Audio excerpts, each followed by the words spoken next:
Families spent their Saturday morning enjoying the outdoors and learning more about animals.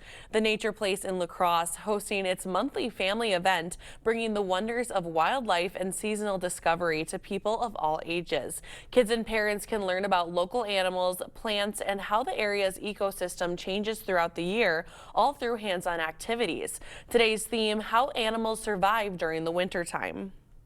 It's fun to get people to come here and get them to understand the adaptations of animals in winter and give them some ideas for fun things to do in winter, like a scavenger hunt or snowshoeing.